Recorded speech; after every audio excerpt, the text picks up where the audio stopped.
అన్న ఈ రోజైతే మార్కెట్కి అయితే వెళ్ళిపోయామన్న. మార్కెట్లో చాలా లేట్కి వెళ్ళాం కాబట్టి అన్ని కూరగాయలు అయితే అయిపోయాయి. ఉన్న కూరగాయలు అయితే క్వాలిటీ బాగాలేదని వేయలేదన్న. లాస్ట్కి ఒక మిర్చి ఒకటే మిగిలింది. ఇదైతే మిర్చి 25-28 నడుస్తుంది. మనకైతే 20 రూపాయలకి అయితే వేసాడు. ఇదైతే సెకండ్ క్వాలిటీ మిర్చి అయితే వేసామన్న. క్వాలిటీ అయితే బాగానే ఉంది. మనతో పాటు ఇంకా 3 బస్తాలు కూడా వేరే వాళ్ళు అయితే వేసుకొని వెళ్ళిపోయారు. 4 బస్తాలు ఉంటే మనం ఒక బస్తా వేసుకొని అయితే వచ్చామన్న. ఇదైతే ఫస్ట్ అయితే గుంటూరు రోడ్లో పెట్టారన్న.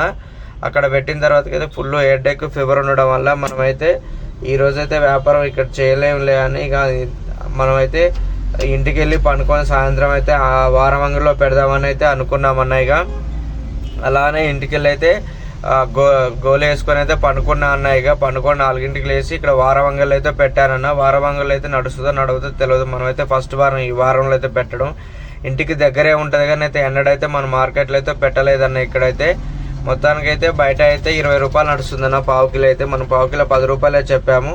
కస్టమర్లు అయితే కొంతమంది ఆగుతున్నారు, కొంతమంది అయితే వెళ్ళిపోతూనే ఉన్నారు. అలా అయితే లాస్ట్ వరకు అయితే ఎంత పోయింది అయితే చెప్తా అన్న. అలానే మన వీడియో నచ్చినట్లయితే కొద్దిగా గొప్ప అయితే ఒక లైక్ అయితే చేయండి, సబ్స్క్రైబ్ చేయండి అన్న. మీ ఫ్యామిలీ మెంబర్స్కి అయితే షేర్ అయితే చేయండి అన్న. ఎంతగానో కష్టపడుతున్నామన్న.